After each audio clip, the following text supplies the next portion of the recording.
Hello students. Today we cover the English chapter The Bishop's Candlesticks by Norman Mickenelle.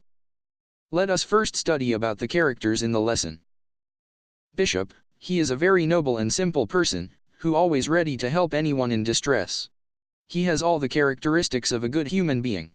When he hears the story of the convict, he showed his sympathy for him. He comes to know that the attitude of the convict turned inhuman due to bad treatment in the prison. He treats him like a friend even after the convict stole his candlesticks. He also freed him from the sergeant by telling a lie. He gives his candlesticks to the convict and helps him to get to Paris. These kind acts of the bishop prove that he is really a man of God. Persum, she is the sister of Bishop. She was not generous and kind as her brother and very materialistic. She feels that the simplicity and nobility of the bishop has been misused by the people. She show rude behavior against oppressed people. Convict, he was leading a common life before he became a criminal.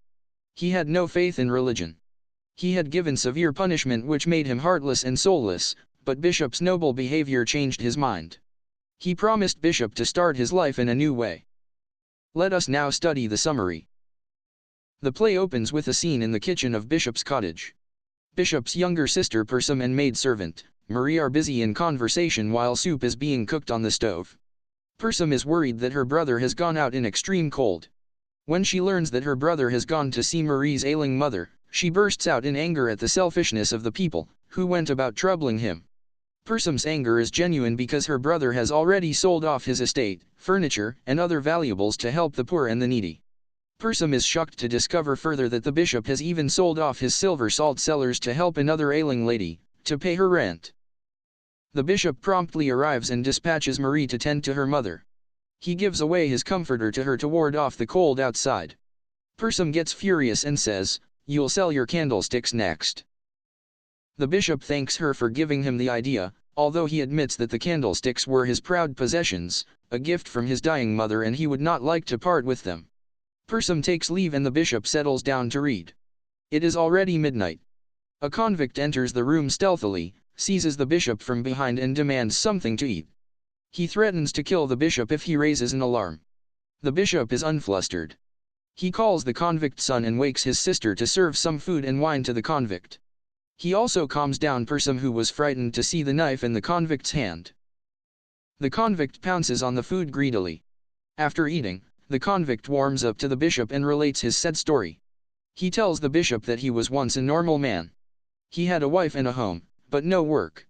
So he stole to feed his sick wife. He was caught and sentenced to serve 10 years in prison. He was chained like an animal and beaten mercilessly. The bishop consoles him and arranges for him to rest there for the night. The next morning Persum finds that the convict and the silver candlesticks are missing. She raises an alarm and informs the bishop about the theft. The bishop is upset, but he refuses to report to the police. Soon a sergeant appears with 2 soldiers and the convict in chains. They had arrested the convict on the suspicion of stealing the bishop's candlesticks. The bishop tells the police that the convict was his friend and he had gifted the candlesticks to him. The police free the convict and go away. The convict is thunderstruck by such kindness.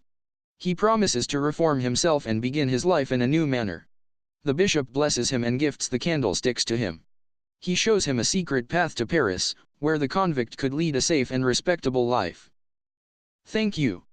Please make sure to like the video and subscribe to our channel. We wish you the very best. Until next time, bye.